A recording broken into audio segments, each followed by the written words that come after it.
क्यों आप देख रहे हैं बीएसटी न्यूज। मैं हूं ब्रजेश कुमार।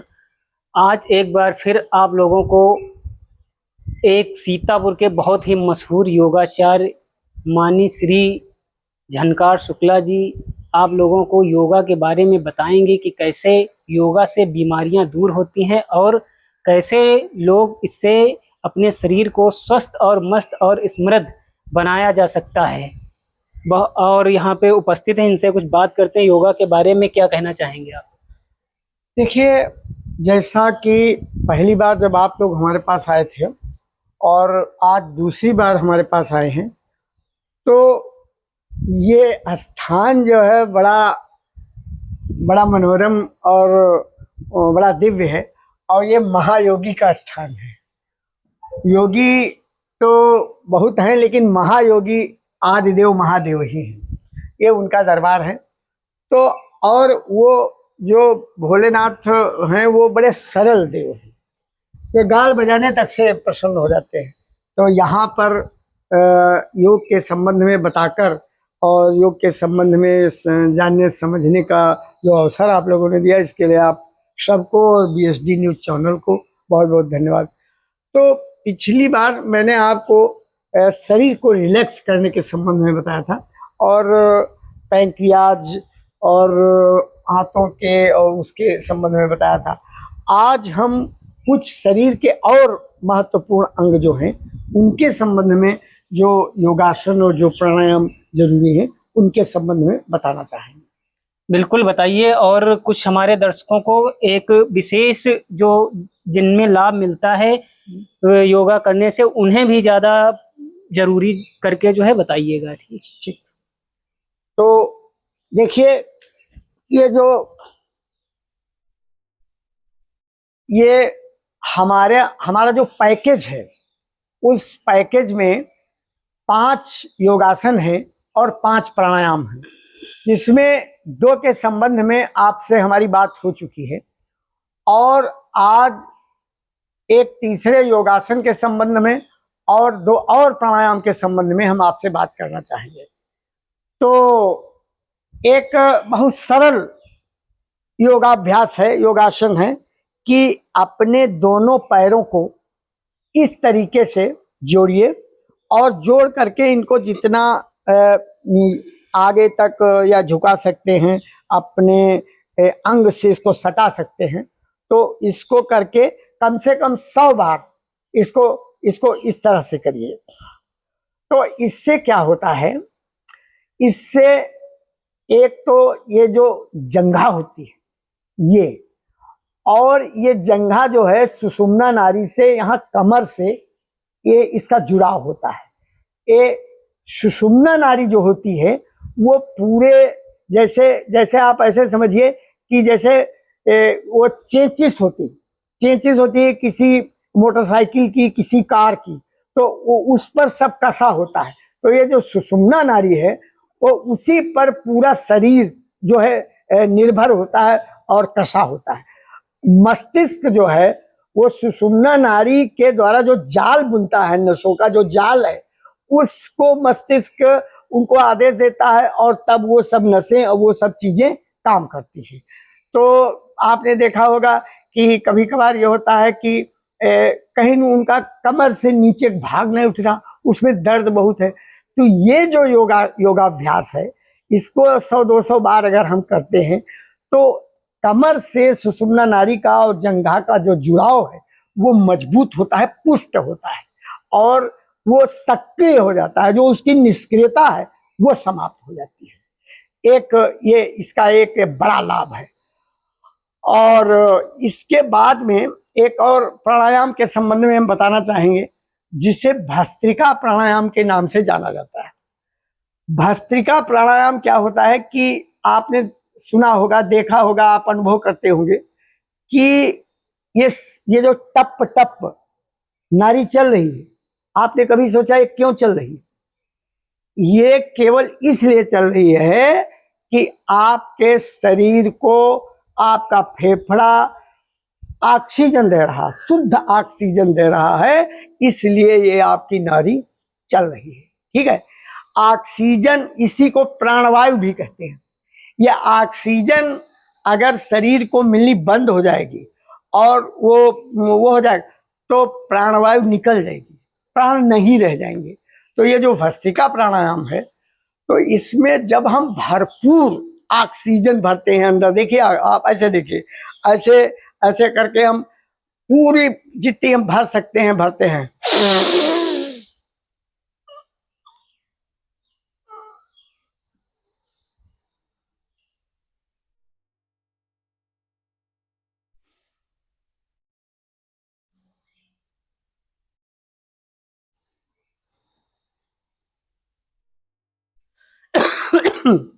ये जो प्राणायाम होता है, इसमें 3 क्रियाएं हैं, कुंभक, रेचक और वो फिर निकालते हैं। जैसे हम जितनी ऑक्सीजन भर सकते हैं, जब वो भरते हैं तो पूरे शरीर की नसें जहां जहां ऑक्सीजन बने वो फूल जाती है, उनमें सब में ऑक्सीजन प्रवेश कर जाती है। फिर हम उस ऑक्सीजन को रोकते हैं थोड़ी देर, जितनी देर रोक सकते हैं, फिर हम उसको निकालते हैं। और ऐसा जब हम कम से कम 10-20 बार करते हैं तो शरीर के अंग प्रत्यंग को, जिसको ऑक्सीजन कहीं जैसे नहीं, कहीं ये यहाँ पर वो हो गया, वो हो गया, वो अवरुद्ध हो गया, यहाँ पर वो होने लगा, यहाँ पर ये होने लगा, यहाँ पर लगता है कि जैसे शून्य हो गया। तो शून्य वो कैसे हो जाता? शून्य का और कोई मतलब नहीं है, वहां पर ऑक्सीजन या जो खून का जो प्रवाह है वो अवरुद्ध हो गया। तो इससे जो है पूरे शरीर, पूरी बॉडी में जब हम भस्त्रिका प्राणायाम को करते हैं तो पूरी बॉडी की नस नस को रक्त का प्रवाह जो है वो हो जाता है और उसमें कोई अवरोध नहीं रह जाता है। तो इसको कम से कम 20-25 बार करना चाहिए। 1-2 बार फिर देख लीजिए इसको कैसे करना है।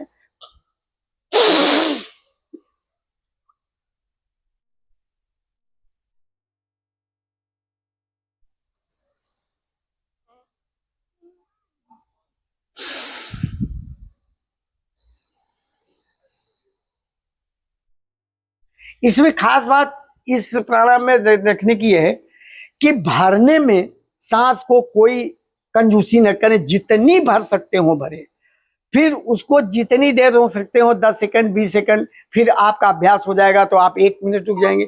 फिर इसको निकालने में भी कोई कंजूसी नहीं करे, बिल्कुल निकाल दीजिए, एकदम पेट एकदम पीठ से लग जाए, जरा सी भी ऑक्सीजन रुकने न पाए, तब उसका पूरा लाभ आपको मिलेगा। एक बार और देखिए।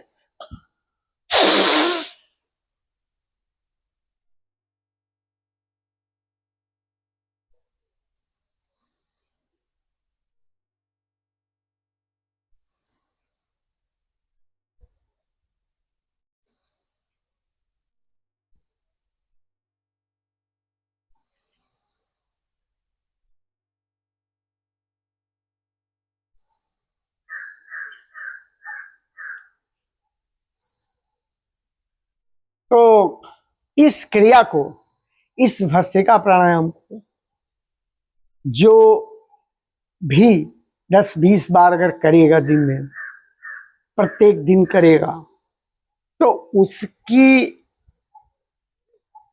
शरीर की किसी भी नस में रक्त प्रवाह का कोई अवरोध नहीं आएगा। एक और बात मैं यहाँ पर आपसे बताना चाहूँगा कि आपने देखा होगा, जैसे कहीं आपको चोट लग गई तो फिर सूजन आ गई, इसमें दर्द होने लगा। तो दर्द कोई ऐसी चीज नहीं है कि जो आकर के आपके उसमें हाथ में घुस गई हो फिर वो दर्द होने लगा, ये ऐसा कुछ नहीं है। होता क्या है, आपका हो सकता ध्यान गया हो, आपके जो बीएसटी न्यूज चैनल के तमाम श्रोता जो हैं, तमाम जो दर्शक हैं, उनका ध्यान हो सकता न गया, मैं उनका ध्यान आकर्षित करना चाहता हूँ। जैसे आपको चोट लगी, सूजन आ गई, दर्द होने लगा, आप कराहने लगे, तो दर्द कहीं नहीं घुसी है। हुआ क्या है कि आपकी नस और आपकी मांसपेशी को चोट लगी और रक्त प्रवाह अवरुद्ध हो गया। जैसे ही रक्त प्रवाह अवरुद्ध हो गया तो उसमें सूजन आ गई और आपको दर्द होने लगा। दर्द कोई बाहर से घुसी हुई चीज नहीं है, वो रक्त प्रवाह रुका, मांसपेशी चोटाई, नस चोटाई और वो उसमें सूजन आ गई और रक्त प्रवाह रुक गया। जैसे ही रक्त प्रवाह हुआ आपको भयानक दर्द होने लगा। तो मैं अपने प्रिय दर्शकों से कहना चाहूँगा कि पूरे शरीर में रक्त प्रवाह को सामान्य रखने के लिए भस्त्रिका प्राणायाम प्रतिदिन 20 से 25 बार करना ही चाहिए। और इस अवसर पर एक और बड़े सरल योगाभ्यास या योगासन की चर्चा मैं करना चाहूँगा। ये जो कंधे होते हैं, जैसे भगवान राम या भगवान कृष्ण की को जब बताया जाता है, उनका वर्णन किया जाता है, जैसे चौड़े कंधे वाले, मजबूत कंधे वाले। तो कंधे, ये जो बाजू होता है, बाजू में ताकत कहाँ से आती है? बाजू को ताकत देने वाले ये कंधे हैं जो सुषुम्ना नाड़ी से कांटेक्ट हैं और सुषुम्ना नाड़ी से कांटेक्ट होने के बाद में यहाँ तक आते हैं। तो इनके जुड़ाव को, सुषुम्ना नाड़ी से मस्तिष्क से इनके जुड़ाव को एक बड़ा साधारण सा अभ्यास है, वो सबको करना चाहिए। उसमें कुछ है नहीं, उसमें कम से कम 20-25 बार 40 बार आप अपने हाथों को ऐसे करिए, ऐसे करिए, क्रॉस, ऐसे ऐसे करिए।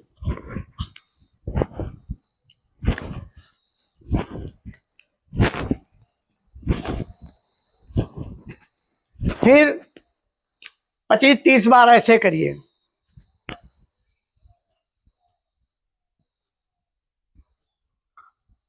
यह बहुत सरल अभ्यास है, लेकिन इसका बहुत फायदा है, बहुत लाभ है। उसके बाद में फिर इसी क्रम में दोनों हाथ आप इधर उधर ले जाइए, दाएं बाएं, ऐसे।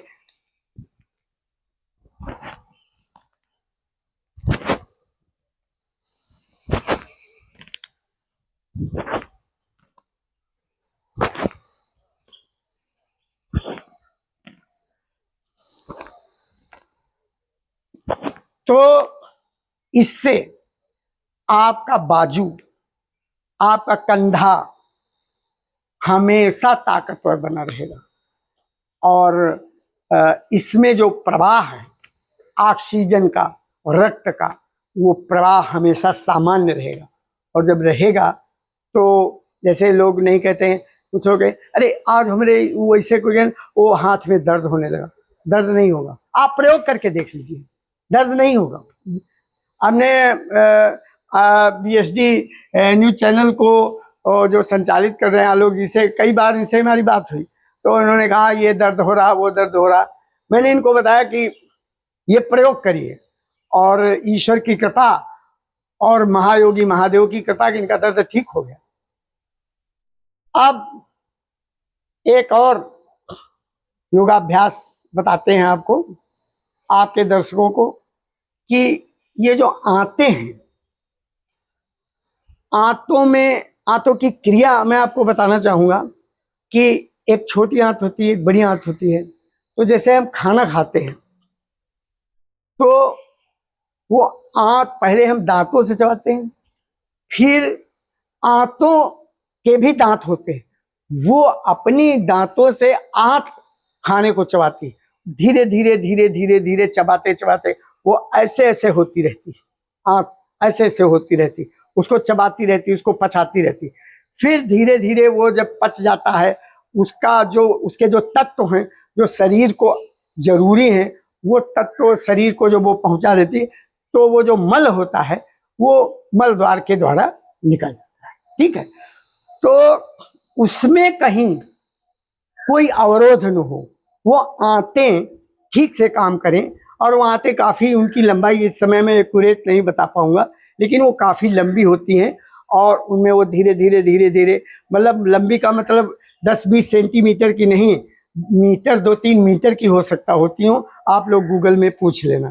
तो उसके लिए एक अभ्यास है, वो एकदम तो नहीं आएगा, लेकिन वो धीरे धीरे आएगा। आप देखिए हमको, देखिए आप, कि कम से कम 20 बार इस पेट को इधर से इधर घुमाइए और 20 बार इधर से इधर घुमाइए। तो जो आंतों में जो अवरोध आता है, जो कहीं पर कोई थोड़ा सा अवरोध आ गया, आंत की कोई गांठ, कोई दांत उसका काम नहीं कर रहा, तो वो फिर काम करने लगता है। आप देखिए,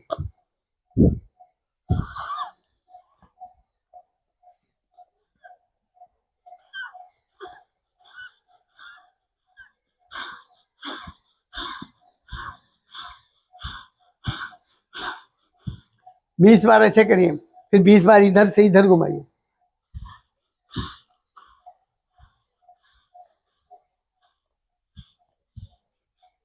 फिर अभ्यास जब हो जाता है तब लोग 30-30 बार, 40-40 बार करने लगते हैं, और इससे जो है ये आंतों का प्रक्षालन हो जाता है, आंतों की सफाई हो जाती है। आंतों में जैसे कभी कभार होता है, जैसे कोई आंत का दांत या कोई आंत का कोई पार्ट भोजन को यथास्थान नहीं पहुंचा रहा खाए हुए, तो वो वहां पर सड़ने लगता है, तो भाई कहेंगे वो उसमें फंस गया और ये ऐसा हो गया। तो इस क्रिया के द्वारा आंतें साफ, और जब आंतें साफ रहती हैं तो फिर हमको भूख लगती है और हमारा शरीर स्वस्थ